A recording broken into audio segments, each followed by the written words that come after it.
आइए दोस्तों, आज हम आपको संसाधन एवं विकास के बारे में बताते हैं।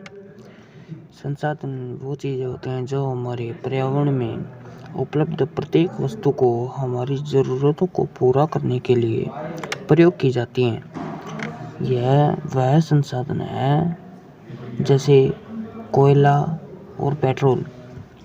पेट्रोल हमारी ज़रूरत को पूरा करता है। हम ड्राइव करते हैं तो हमें गाड़ी चलाने के लिए पेट्रोल की आवश्यकता पड़ेगी ज़रूर। इसलिए हमारे पास टेक्नोलॉजी है पेट्रोल को यूज़ करने की, तो पेट्रोल हमारे लिए संसाधन कहलाता है। अब कोयला है, फैक्ट्री में हम कोयले को पिघलाएंगे, कोयले का यूज़ करेंगे तो ही कोयला हमारे लिए संसाधन है। अगर हमारे यूज़ में कोई चीज़ नहीं आती तो वो हमारे लिए संसाधन का रूप नहीं बन सकती है। अब आते हैं संसाधनों के प्रकार के बारे में। संसाधन अनेक प्रकार के होते हैं। जैसे उत्पत्ति के आधार पर संसाधनों के दो प्रकार हैं, जैव संसाधन और अजैव संसाधन। अब पहला है जैव संसाधन के बारे में हम पढ़ेंगे। इन संसाधनों की प्राप्ति जीवों से प्राप्त होती है, जैसे वनस्पति और पशु। और अजैव संसाधन वे संसाधन जो निर्जीव वस्तुओं से बने हैं, जैसे चट्टानें, धातुएं। सापेक्षता के आधार पर संसाधन के प्रकार नवीकरणीय संसाधन और अनवीकरणीय संसाधन।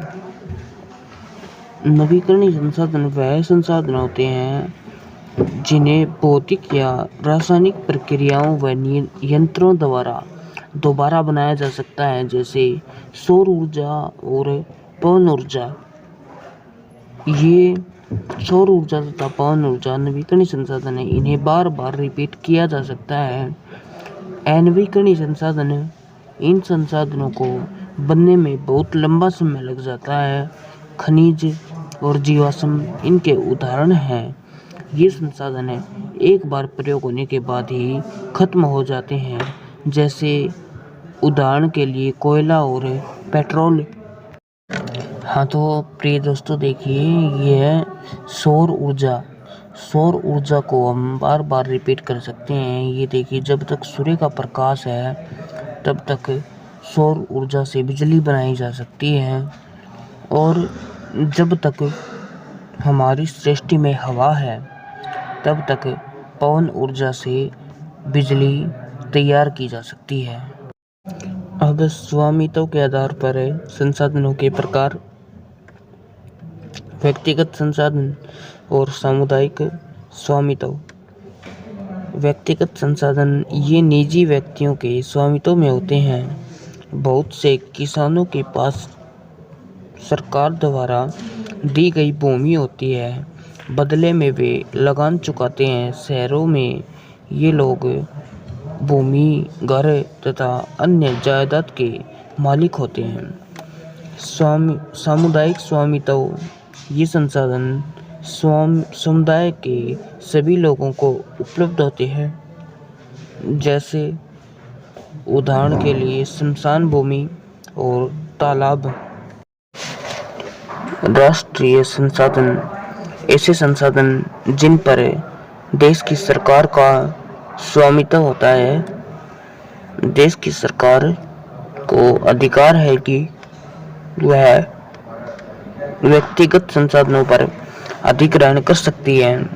उदाहरण के लिए सारे तो खनिज होते हैं, जल संसाधन है, वन है, रेल आदि इन सभी पर सरकार अपना अधिग्रहण कर सकती है। चौथा है अंतर्राष्ट्रीय संसाधन। कुछ अंतर्राष्ट्रीय संस्थाएं इनका नियंत्रण करती हैं।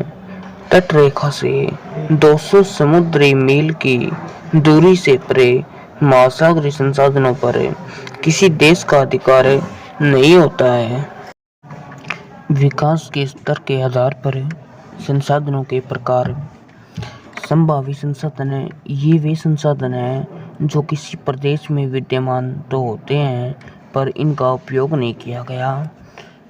उदाहरण के लिए भारत के पश्चिम भाग, राजस्थान और गुजरात में सौर ऊर्जा एवं पवन ऊर्जा संसाधनों की बहुत संभावना है, पर इनका प्रयोग नहीं हुआ।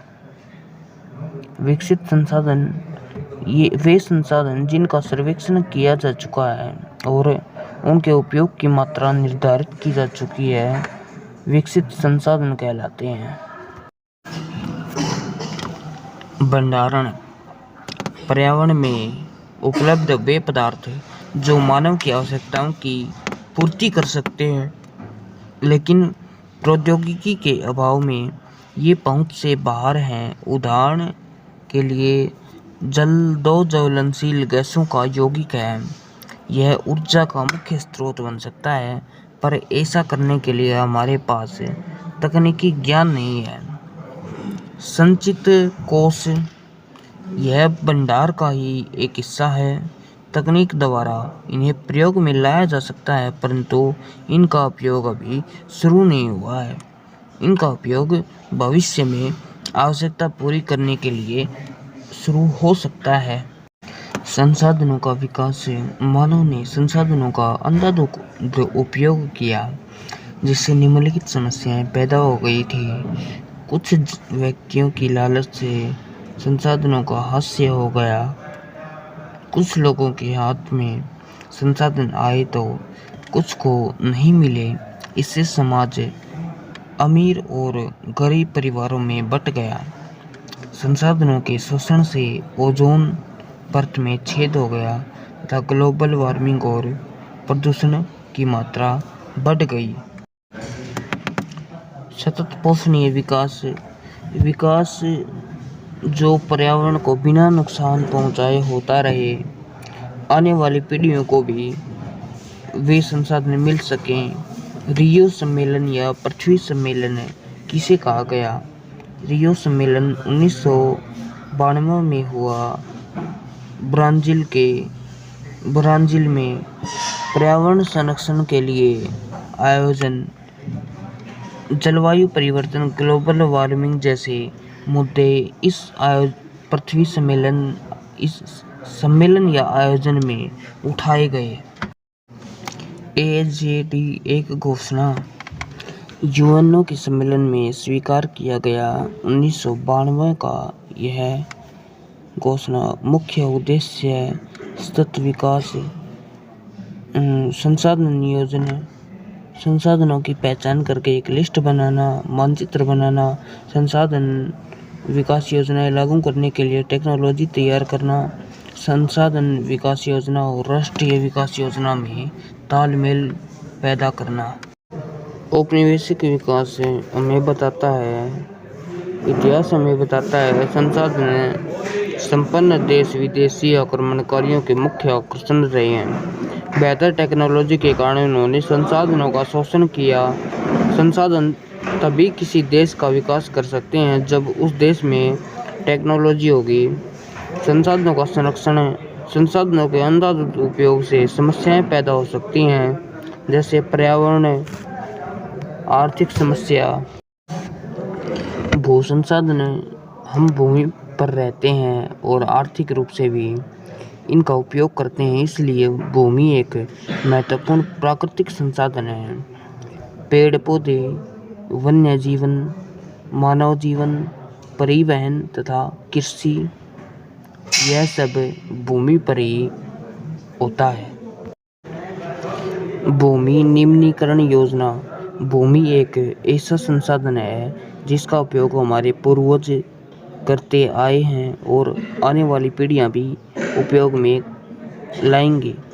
भूमि निम्नीकरण का अर्थ है भूमि के उपजाऊपन में कमी आना। इसका कारण क्या है? वनों की कटाई, अति पशुचारण, खनन, अति सिंचाई, औद्योगिक धूल। और इसे बचाने के उपाय क्या हैं जिससे हम भूमि निम्नीकरण से बचा सकते हैं? पेड़ लगाना, हम अधिक से अधिक पेड़ लगाएं तो भूमि निम्नीकरण का समाधान हो सकता है। अति सिंचाई न करें, हम हिसाब किताब से तथा जितना सिंचाई हो उतनी सिंचाई करें तो भूमि निम्नीकरण से बचा जा सकता है। अति पशुचारण न करना, अगर हम पशुओं को ज़्यादा नहीं चराएंगे तो भूमि निम्नीकरण की समस्या से निपटा जा सकता है।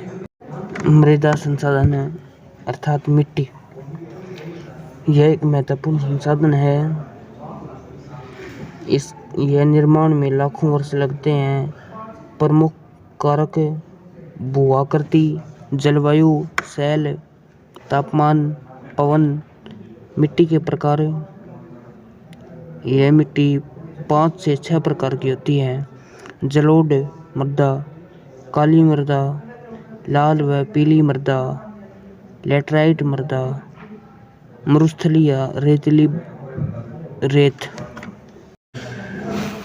जलोढ़ मृदा महत्वपूर्ण विस्तृत रूप से फैलाव करती है।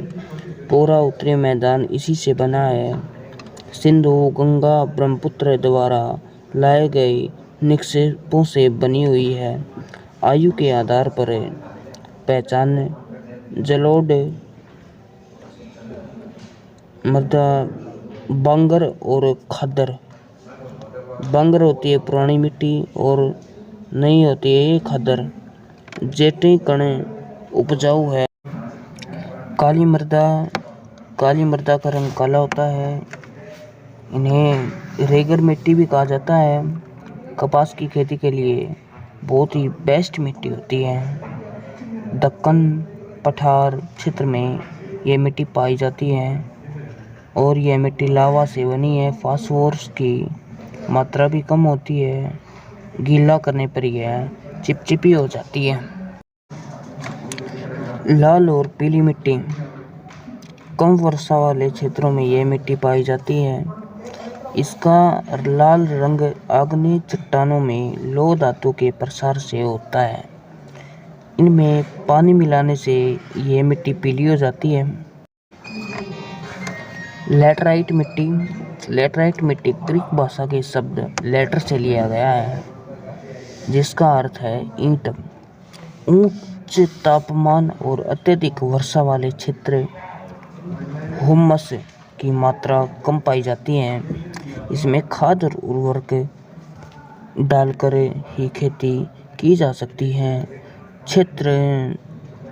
इन क्षेत्रों में इस मिट्टी पर कृषि की जाती है। कर्नाटक, केरल, तमिलनाडु और उड़ीसा। मरुस्थलीय मृदा का रंग लाल व भूरा रंग पाया जाता है। रेतीली और लवणीय होती है। उच्च तापमान के कारण हुमस की मात्रा कम, नमी कम।